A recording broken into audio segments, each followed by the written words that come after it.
Hey everyone, welcome. I hope you're having a blessed day whenever you decide to click on this video. But we're going to be talking about Mercury Retrograde. It has started today, May the 10th.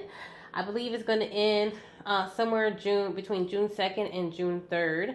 But I pulled a couple of cards to see what is it that the collective needs to be focused on during this time, because we have a lot of things going on energetic wise during this month, you guys.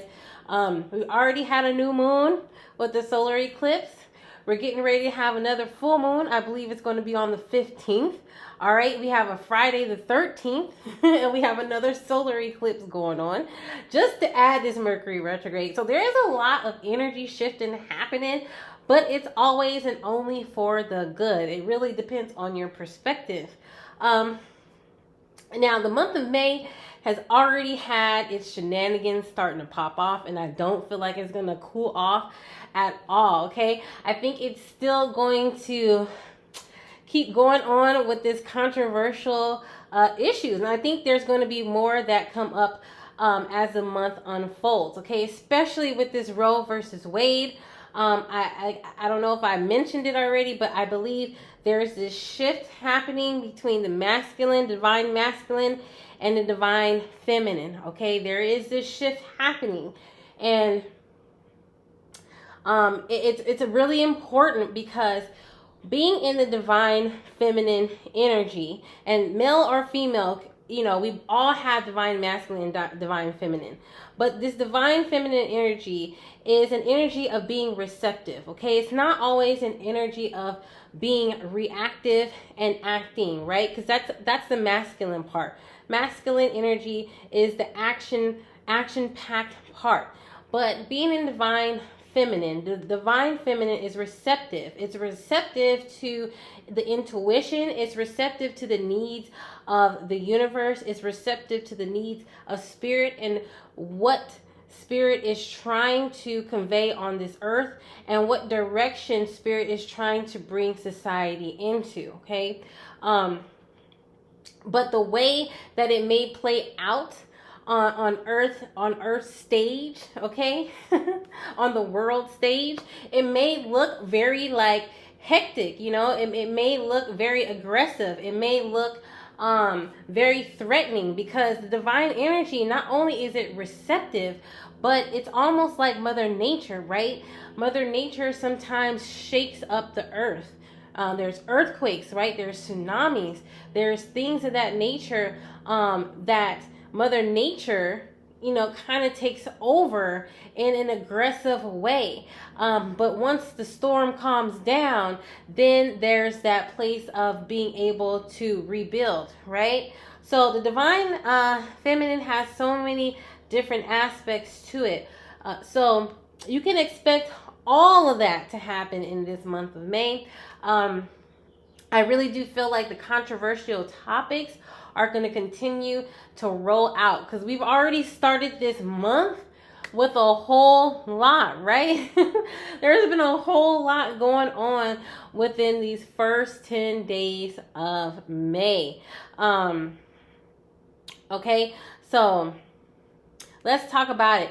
Like I said, I just think this Mercury retrograde is going to cause a lot of people to really take a look at their core values, really take a look at their perspectives, how they perceive the world, you know, their understanding of themselves and their place in the world. And what does that mean?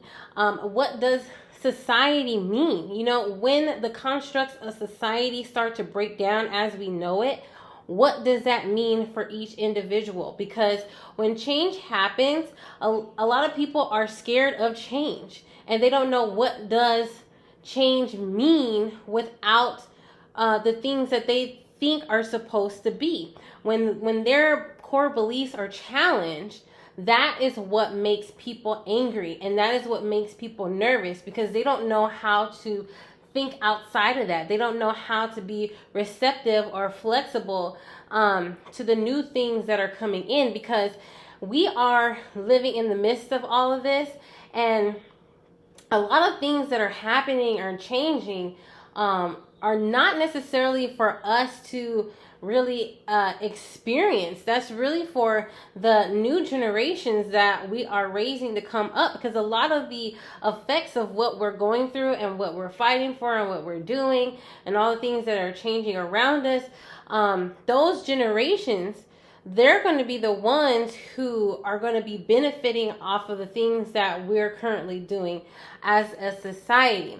So we have the Four of Pentacles.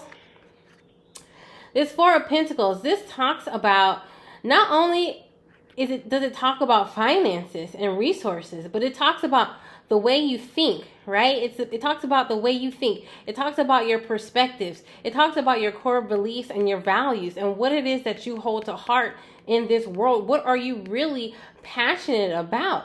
And it talks about standing on your beliefs, okay? And this is, you see this society behind this person.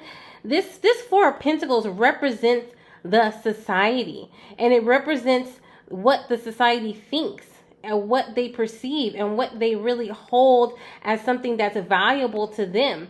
And it talks about a rigidity here. But to be in the divine feminine, it means to be receptive. It means to be in the flow of change. So we can't stay in this Four of Pentacles, because being in this way doesn't allow you to be open to growth. It doesn't allow you to be open and receptive to what your higher self or what the universe is trying to say. Because when you shut that off, that faucet of knowledge off, you're not able to grow. And that actually is like a pathway of intuition that really guides you as far as being safe, okay? We already know that the world we live in, okay, the society has, the dynamics have changed, okay? So being receptive and open to your higher self intuition in the universe, that can definitely be a safety blanket to keeping you safe as things unfold in the next coming weeks to months. Because when people's core values and beliefs are challenged, they take that to heart, okay? And that in turn causes some people to act out aggressively. And I honestly believe you're going to see a lot of that, because that's what's happening right now. Mother Earth is shaking things up, not just physically, but spiritually, okay? And in society, societal standards, okay? What people believe are supposed to be, all of that is being shaken up. And it's going to cause people to kind of lose their shits for a little bit. I'm just telling y'all. So, just stay, grounded, stay, receptive to whatever it is that you believe in, whether it's God, your higher self, deities, whatever it is you do, just be open and receptive, to that guidance, because ultimately that is your safety blanket. But next to this Four of Pentacles, we have the Page of Pentacles. This Page of Pentacles is talking about, let's get up off of this situation right here. Let's take this pentacle that we have, that we're holding so tight onto, and let's use it to make a change. Let's try to invest this into something new that can bring abundance and a new way of doing things, a new way of perceiving life, okay? And next to it, you have the Queen of Cups. All right, so there is going to be, I feel, a lot more investment in the divine feminine energy, okay? And I feel like you're really going to see a lot of that in the next couple coming weeks in the month of May. And I really feel like this is really going to pull at a lot of people's heartstrings. And when it starts to pull out of people's heartstrings, this is when people start to act out of pocket, and they can become potentially a little bit violent, but hopefully not, okay? And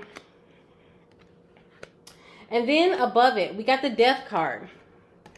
The Death card in reverse. The Death card talks about rebirth and renewal after death, right? But it's in reverse. This is people trying to hold on to old old things that really need to be let go, because holding on to things that really don't benefit you anymore just because that's what you think it's supposed to be, that's what you've been taught, but you're not willing to open yourself up to learn something new or to have a different perspective or to hear anybody else out, it's going to leave you in this place of death and stagnation. You're not going to be open and receptive to anything else. Also believe, I'm a high believer in like parallel universes. And when I talk about parallel universes, I'm talking about a shift of mindset. When you shift your mindset to a higher perspective, you're able to see and conceive things in your life that other people who do not have that same perspective are able to see. So we're all living on the same planet. But if some of our minds are able to shift, then we're able to collectively over here see certain things and have a certain life that these people over here are not able to see. Okay, so then you have two types of collectives that are seeing things and living life in two different realities. Because your reality is really your perspective. It has nothing to do with being literally in a whole nother universe. Your mind, right, is the universe. And then when you have a collective of people who are thinking on the same wavelength, that becomes a parallel universe or a parallel reality or whatever. So each decision you make is a different bubble, okay? And that different bubble goes to a different reality with each decision you make throughout the day, okay? That's how complicated it can get. But anyways, I'm not trying to get too far away from it. But that's like the whole concept of what's going on this month. And with you not being able to have any rebirth or renewal here, you stay in a place of self-sabotage, because that's what this Seven of Swords in reverse kind of is. It's a self-sabotaging energy. It talks about doing things in a certain way that obviously don't work, and you continually wanting to stay in that energy of things that don't work anymore. And it's self-sabotaging. There's this thing in nursing where we talk about evidence-based practice, right? And we change policies and procedures depending on what those evidence-based practices say are beneficial for better patient outcomes. It's the same situation here. With technology and as life goes forward, there's going to be things that we are used to doing that we think is right that really is not beneficial to ourselves right now and the future of the society. So that is really what's happening here. You're really going to see a lot of controversial things happening. Also, I don't even know how to say this. I want to say let's be aware of like sneak attacks as well. I don't know what that means. But I'm just going to put that out there. Let's be aware of possible sneak attacks, okay? There's like a spread that I had pulled prior to this, and I was looking at the Emperor card. And let me see if I can find it so I can show you guys what I was talking about. In this Emperor card, like, you know when you guys like look at cards sometimes, you don't always see the full picture. Certain things kind of stick out. Look, here it is. Certain things kind of stick out to you at certain times. You know, everything in a card doesn't always stick out to you until it's like relevant. So I was like looking at this. And this thing right here stuck out. I mean, I've seen it before in the Emperor card, but this really stuck out. And this is called an orb. Let me look it up so I can really tell y'all about it and why it was so like important for me. Orb.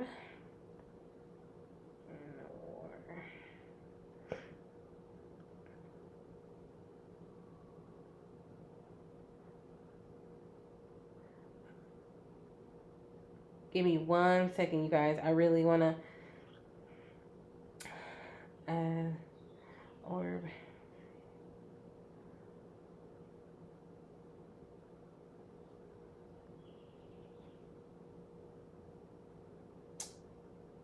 dang, I can't even really find it, right? But an orb basically is something used as a part of a sneak attack, okay? And this is why it came to be something that was really important to me when I looked at this card with this orb, okay? So I feel like let's just be aware of possible sneak attacks that can be, happening, all right, in this month. Anyways, I also wanted to talk about the week ahead because I'm like a day late, dollar short. But this is going to be for May the 10th to the 15th. And I feel like there's going to be some more protests this week about this Roe versus Wade. Okay, in this week leading into next week for sure. Because look, we have this six of swords, and then you have this 8 of cups. And 6 of swords in the upright position, this talks about moving on from a situation that no longer serves you, just leaving the baggage behind. But since it's in reverse, this is like a mental conflict. Like, should I stay in a situation? Should I go from a situation? But since it's paired with this 8 of cups, someone is like, listen, I'm cutting all the bullshit out. I'm cutting off the emotional ties. I'm cutting off the mental ties. And I'm moving on. And what am I moving on to? I'm moving on to what I feel like is the truth. Or what is my personal truth. And I'm going to stand firm as far as my boundaries. Okay, my boundaries of myself and what I think is right for my truth. And I just feel like this speaks up to people not really sitting still or laying still when it comes to this whole Roe versus Wade situation. It doesn't necessarily have to be Roe versus Wade. This could be in your own personal life as well. Not really, putting up with things that, you mentally were thinking about cutting off in the past, but now you're getting ready to get up the courage to actually walk away. No matter how much investment that you put into it, no matter how much time and effort, you really are standing in your truth, right? You've walked away already. You picked up your sword and you're really about to do something with that. You're laying down the foundation for yourself and you're sticking with it, okay? You're very clear about it. You're unbiased about it. You're really not too emotional about it. It's just something that is a matter of fact of the moment. And I feel like that is going to be happening for a couple of us. But I'm going to leave that reading where it is. I don't know. Tell me what y'all think in the comment section below. As well, I have seen some of the requests. I'm still trying to get over a cold, but I really wanted to come on here and just kind of, talk about these cards and, talk to y'all and get back into the groove of things. But I will talk to you guys later.